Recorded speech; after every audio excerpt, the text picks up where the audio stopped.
நான் வெற்றி பெற்றவுடன் ஐஎஸ்ஆர்ஓ தொழில்நுட்ப கல்லூரி கொண்டு வருவேன். வேட்புமனு தாக்கல் செய்த பிறகு செய்தியாளர்களுக்கு பேட்டியளித்த பாஜக வேட்பாளர் பாலகிருஷ்ணன். நெல்லை மாவட்டம் ராதாபுரம் பாஜக வேட்பாளர் எஸ்பி பாலகிருஷ்ணன் மேலதாளத்துடன் ராதாபுரம் பேருந்து நிலையத்திலிருந்து கூட்டணி கட்சி ஆதரவாளர்களுடன் வீதி வழியாக நடந்து வந்தார். அப்போது வேட்புமனு தாக்கல் செய்துவிட்டு வெளியே வந்த திமுக வேட்பாளர் அப்பாவுவை சந்தித்து இருவரும் கை குலுக்கிக் கொண்டனர். இதனைத் தொடர்ந்து கூட்டணி கட்சியை சேர்ந்த அதிமுக நெல்லை புறநகர் மாவட்ட செயலாளர் இசக்கி சுப்பையா, பாஜக மாவட்ட செயலாளர் தமிழ்ச்செல்வன், அமமுக நெல்லை மண்டல தேர்தல் பொறுப்பாளர் VP குமரேசன், அதிமுக ஒன்றிய செயலாளர் ஆண்டனி அமலராஜா ஆகியோர் முன்னிலையில் வேட்புமனுவை தாக்கல் செய்தார். வேட்புமனு தாக்கல் செய்த பிறகு செய்தியாளர்களை சந்தித்தார். அப்போது அவர் கூறியது, தமிழக சட்டமன்ற தேர்தலுக்கான பாரதிய ஜனதா கட்சியின் சார்பாக வேட்புமனு தாக்கல் செய்துள்ளோம். எங்களோட பாரதிய ஜனதா கட்சியின் தேசிய தலைமையும் தமிழ்நாட்டோட தலைமையும் எனக்கு கொடுத்த வாய்ப்பாக இதை கருதுகிறேன். எனக்கு கொடுத்த பொறுப்பை உணர்ந்து நான் பணியாற்றுவேன். என்னோட விருப்பம் என்னன்னா, ராதாபுரம் சட்டமன்றம் வறட்சி பகுதியா பல ஆண்டுகாலமா மாறிக்கிட்டே இருக்குது. இந்த வறட்சியை நீக்கணும், அதற்கான முயற்சியை முதலில் எடுப்பேன். ராதாபுரம் சட்டமன்றத்துல கடற்கரை கிராமங்கள் நிறைய இருக்குது. அந்த கடற்கரை கிராமங்களையும் முன்னாடி போல் தொழில்கள் எல்லாம் நடக்கிறது இல்ல. மீன்பிடி தொழிலை மேம்படுத்த முயற்சி மேற்கொள்வேன். மேலும் ஒருவேளை அந்த மீன்கள் கிடைத்தால் அதை பதப்படுத்தி வைக்க குளிர்சாதன வசதியை செய்து கொடுப்பேன். மத்திய அரசின் திட்டங்கள் நிறைய உள்ளது. அதை நான் தமிழகத்தில் எடப்பாடியார் ஆட்சி அமைந்த உடனே அந்த திட்டத்தை செயல்படுத்துவேன். எங்கள் பகுதியில் கூடங்குளம் அணுமின் நிலையம் உள்ளது. ஆனால் உள்ளூர் இளைஞர்களுக்கான வேலை வாய்ப்பை கொடுப்பதில்லை. பல ஆண்டு காலமா நான் பார்த்துக்கிட்டே இருக்கிறேன். எந்த ஒரு வேலையுமே அணுமின் நிலைய நிர்வாகம் கொடுக்கறதில்லை. நான் வந்தவுடன் அணுமின் நிலையத்தில் உள்ளூர் இளைஞர்களுக்கான வேலை வாய்ப்பை கண்டிப்பா செய்து கொடுப்பேன். பணகுடியில் அமைந்துள்ள ISRO மாதிரி திருவனந்தபுரத்தில் ஒரு தொழில்நுட்ப கல்லூரி உள்ளது. அதேபோல் நான் வெற்றி பெற்றவுடன் பணகுடி பகுதியில் ISRO தொழில்நுட்ப கல்லூரி எடப்பாடியார் ஆட்சி அமைந்த உடனே நான் முயற்சி எடுத்து கொண்டு வருவேன் என்று கூறினார். அதேபோல் கூடங்குளம் அணுமின் நிலைய நிதியான CSR நிதி ராதாபுரம் தொகுதியில் உள்ள மக்களுக்கு செலவு பண்ணாமல் மீண்டும் அந்த நிதி திருப்பி அனுப்பப்படுகிறது. அந்த நிதியை முழுமையாக பெற்று தொகுதி முழுவதும் நல்ல திட்டத்தை செயல்படுத்துறதுக்கு முயற்சி எடுப்பேன். மேலும் ராதாபுரம் தொகுதியில் அப்பாவு 20 வருஷமாய் சட்டமன்ற உறுப்பினராக இருந்துள்ளார். எந்த நல்ல திட்டத்தையும் கொண்டு வந்ததில்லை. மக்களுக்கும் இது நல்லா தெரியும். இதனாலதான் அப்பாவுவை வேண்டாம் என்று மக்கள் முடிவு செய்து விட்டார்கள். இது எங்களுக்கு சாதகமா அமையும். கண்டிப்பா அதிக வாக்கு வித்தியாசத்தில் வெற்றி பெறுவேன் என்று கூறினார்.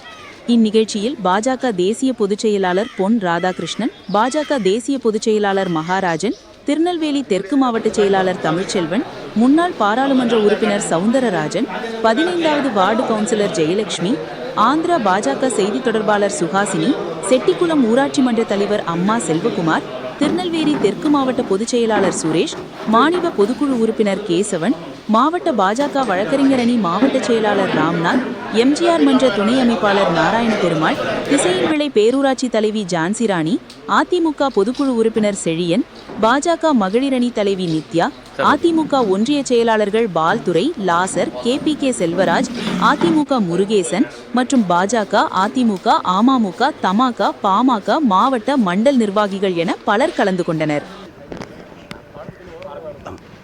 தமிழக சட்டமன்ற தேர்தலுக்கான 2026 தேர்தலுக்கான வேட்புமனுவை இன்று நாங்கள் பாரதிய ஜனதா கட்சியின் சார்பாக இங்கே அளித்துள்ளோம். இது எங்களோட பாரதிய ஜனதா கட்சியின் தேசிய தலைமையும் தமிழ்நாடோட தலைமையும் எனக்கு கொடுத்த ஒரு நல்ல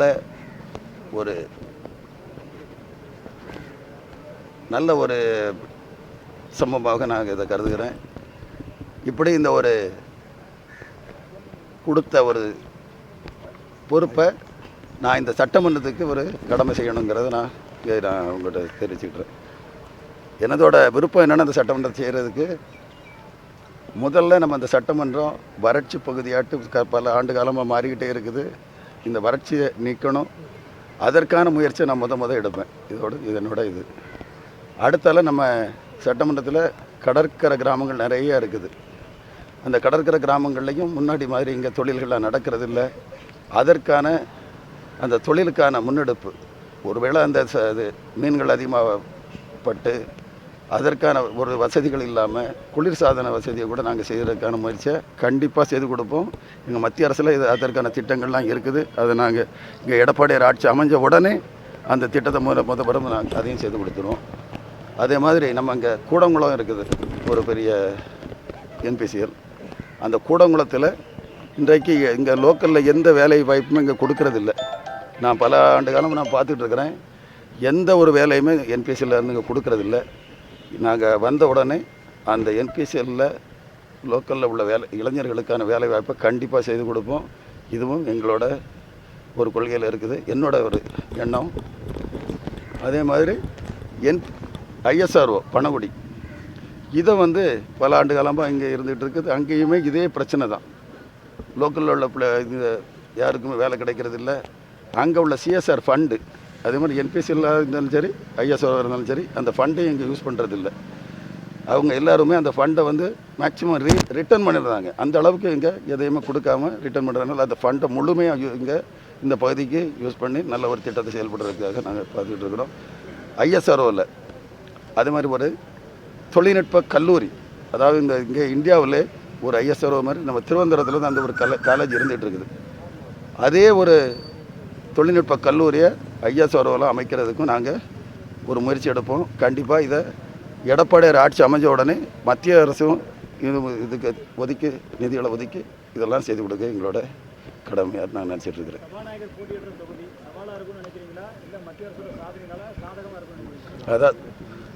அதாவது இப்போ சபாநாயகர் தொகுதி தான்.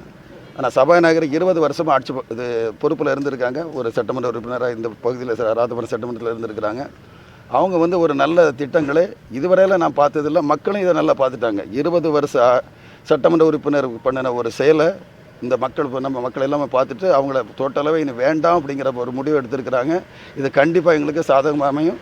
வெற்றி கண்டிப்பாக நாங்கள் உறுதி. எங்களுக்கு அது நிறைய ஓட்டு வித்தியாசத்தில் வெற்றி பெறும் எங்களுக்கு நம்பிக்கை இருக்குது. சரி, அதை நான் எங்களுக்கு இன்னும் அடுத்த ஒரு வாரத்தில் நாங்கள் அதை மக்களை தீர்மானிச்சிடுவாங்க. சரிங்களா? சரி.